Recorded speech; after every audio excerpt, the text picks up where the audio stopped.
No, dobrý deň, môžem vás na chvíľučku vyrušiť. Pozdravujem z Bratislavy. Viete, kde je Bratislava? Áno. Tak to nemusím vysvetľovať. Ja a moji kolegovia, ktorí pôjdu po mne, sme z Výskumného ústavu detskej psychológie a patopsychológie. A mne pripadla taká nemožná úloha, aby som teda začal. Dúfam, že mi to teda takto pôjde. Je tam text, ktorý predpokladám teda, že dostanete, takže ja to všetko čítať nebudem. Ale je to trošku o histórii toho, ako sa cez farieb dostal na Slovensko. A nebolo to jednoduché, ale v podstate teda bolo. V 80. rokoch minulého storočia, to znie už tak historicky, som v Ostrave prednášal učiteľom, výchovným poradcom základných škôl Severomoravského kraja. A rozprával som tam o jednom výskume, ktorý sme vtedy začínali robiť. A vtedy na Slovensku išlo do módy, že komplexný výskum človeka.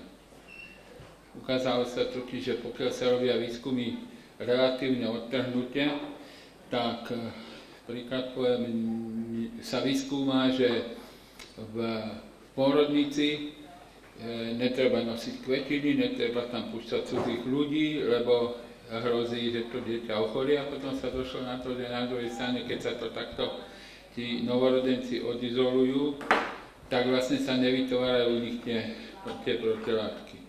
Takže ja do smrti, a to už asi nebude dlho trvať, a to berte ako vtip, tak vždycky budem fandiť tomu, aby sme ten výskum robili komplexne.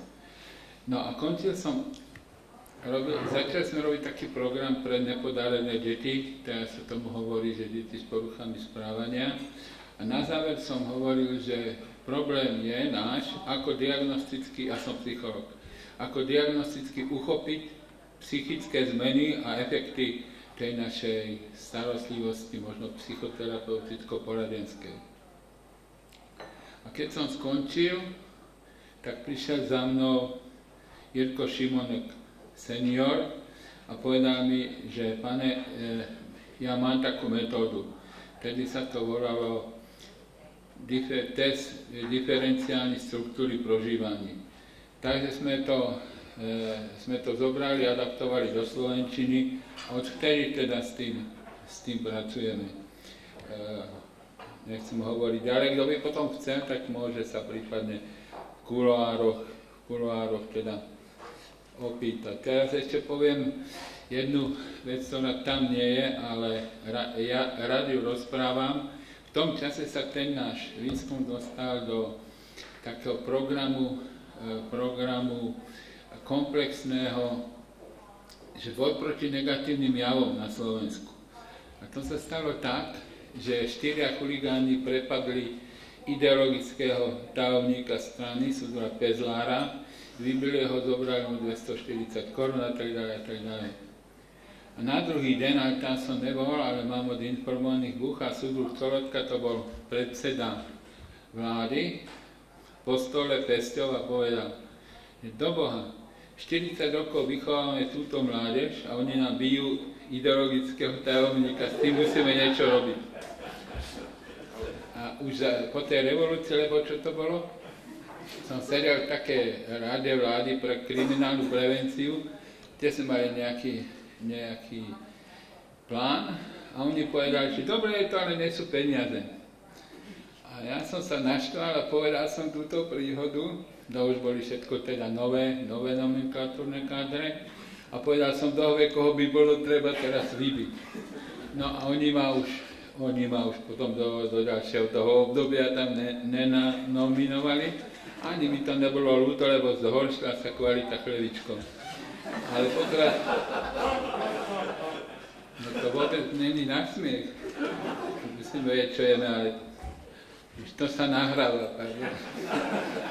No, takže zavedli sme to v praxi nášho ústavu a potom 30 rokov sme to v podstate rozvíjali v tej tej pôvodnej, ešte nie tej verzii, ktorá je teraz na internete, a aj v ostatných oblastiach nejakých poradenstva, manželské poradenstvo, dokonca pastorálne poradenstvo.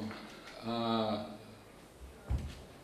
to by stačilo ako príklady, takže tých 30 rokov a nejaké diplomovky sme robili, sa ukázalo, ja som o tom presvedčený dodnes, že to je budúcnosť nie českej ani slovenskej, ale svetovej psychodiagnostiky. Potom sa nám podarilo, teraz robíme taký, už končíme národný projekt takého komplexného systému prevencie na Slovensku, a v rámci toho projektu sme našli peniaze aj čas a boli sme za pánom Lišerom. Tu sú dve fotografie. Jedno je pravo dolu je pán Šimonek senior a tam hore som ja, moja maličkosť, to som ja nedával dokopy, ja zo skromnosti by som sa dal teda skôr do toho kúta, tam patrí Jirko Šironek.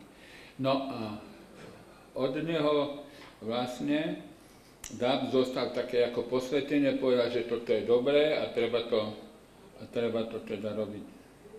Dokonca sme ho mali pozvaného na našu konferenciu, žiaľ Boh, zdravotné problémy, ale verím, že sa teda z toho teda dostane. A tu je teda záver toho, čo som chcel povedať. Ja to všim prečítam, lebo takto múdro si to nezapamätám. Napriek istej skepse časti odbornej verejnosti na Slovensku, a toto není napísané, ale nejakí ľudia napísali normálne na všetky univerzity, že jaká je toto blbosť, a s veľkou námahou sa podarilo mne a mojim kolegom, ktorí sú presadiť, aby sa teda tento test kúpil a dostal sa do rutinnej prevádzky, poviem českú verziu názvu pedagogicko-psychologických poradní, tak sa to volá inak. Takže pomaly sa to rozbieha a vlastne sa to stane pravidelnou metodickou výbavou diagnostiky psychológov, ktorí robia v školstve. Keď sa ma pýtajú niekedy novinári na Slovensku, čo to vlastne je, ja hovorím, to je tomograf ľudskej duše. Čo si myslím, že výstižnejšia formulácia teda neexistuje.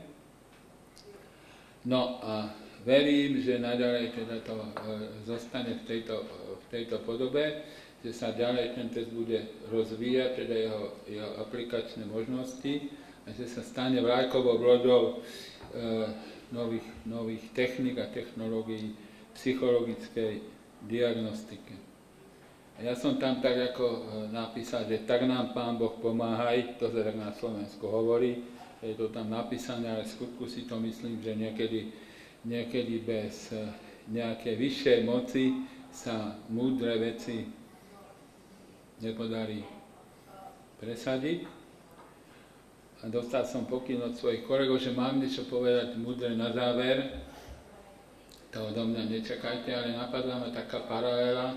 Viete, čo povedal pán Armstrong, keď vystúpil na mesiac?